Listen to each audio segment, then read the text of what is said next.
Hey, too, Robbie, coming guys here with another Edison deck profile.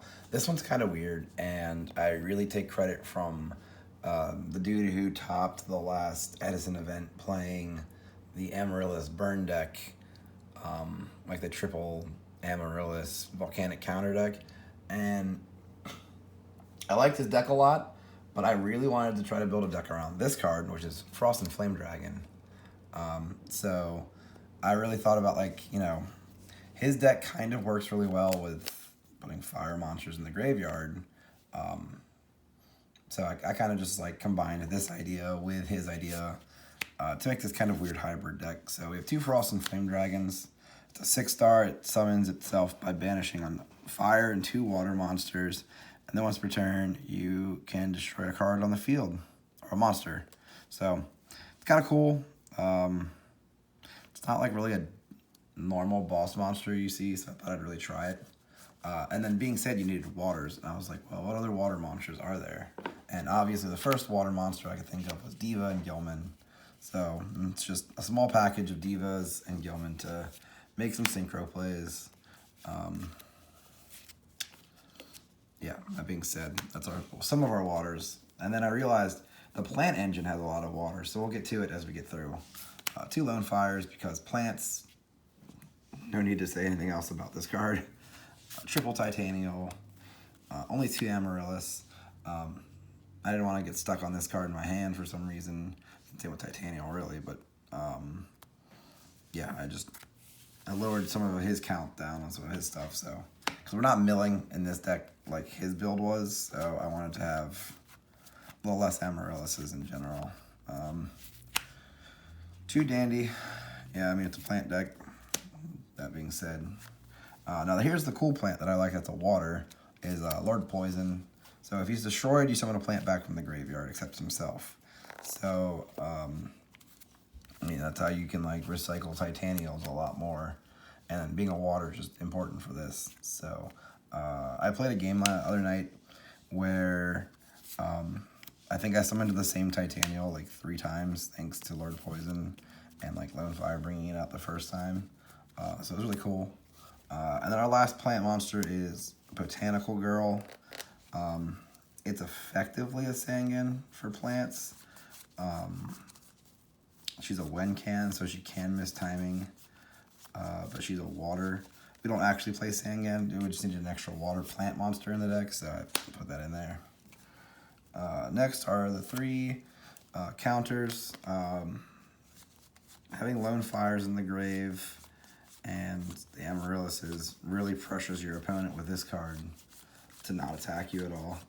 So you're able to just like slowly force them to think, do I want to attack into this and take some burn damage, or incrementally just like, you build through what you need to build through, like break their board.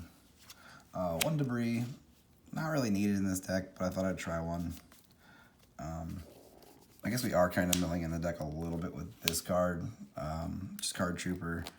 I wanted to have just like a good normal summon that wasn't Lone Fire Blossom, that could just like, provide us with some fuel in the grave, but that's about it.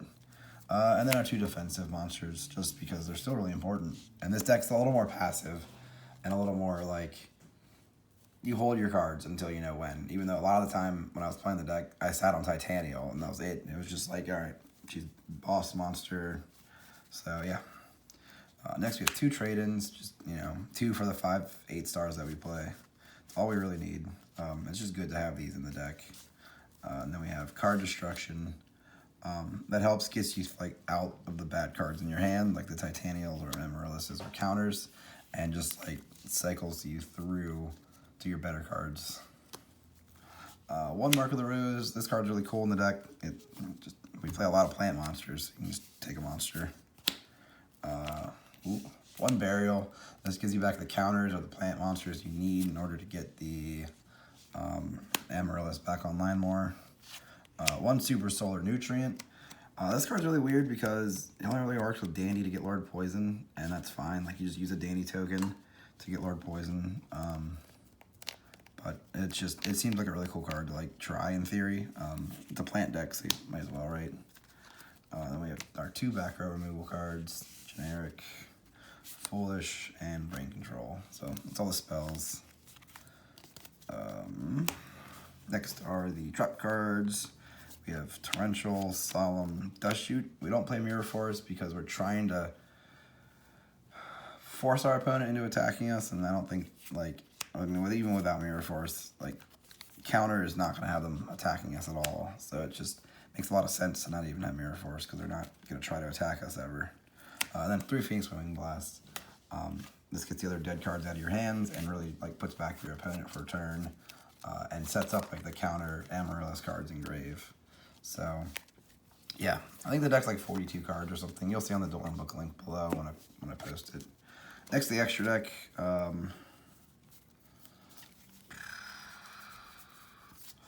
We have Chimera Tech for their Cyber Dragon if it's on board. I have 2 Android just for Diva and whatnot. Shieldedon and Catasters are 5s. Just other options to play throughout the extra deck here. Even though we don't play Avarice, it's like you have a couple of times where you're more than likely going to be able to use a Diva and another 3-star to do something. Your generic 6s are these 2. And then your non-generic 6, which is an insane card for plant decks, is Queen of Thorns. So what this card says is if a player wants to normal or special summon a monster from their hand, they have to pay 1,000 life points first. So like in, you know, the grind game where you cut down some of their life points, you can summon this with Diva and Lord Poison, and that just really, like, stints them from doing anything else because they're not going to be able to even summon Trag or something, and it's just like that's actually like an insane effect when you think about it in a grind game. There are 2 7s because of Debris Dragon. So these are here. Our 8s just because we have, you know, brain control and such. Are these. Nothing else to say about them, honestly. They're there. And then this last card can be made in the extra deck, which when I played the deck the other day, I realized I didn't use the extra deck at all. But if you Debris Dragon brack like something like, I don't know, Dandy, and you have Frost and Flame on the board, you can turn these 2 into Trident Dragon and pop the Dandy and attack twice. So very niche situation where that could happen since these are, you know, both dragons. But yeah, I wanted to throw this in there. It's kind of like a boss monster in the extra deck that you're more than likely not going to make. You're more than likely just going to make your 5s and your 6s, and that's about it. So, but I thought it'd be a funny idea. So, yeah, guys, I hope you guys enjoyed this video. I know it's an insanely weird deck. I really just wanted to work Frost and Flame Dragon into a deck because I really liked the card, and I really liked the idea of the Volcanic counter Titanial deck. So, yeah, check this out, guys. And that being said, I hope you guys have a good day. Peace.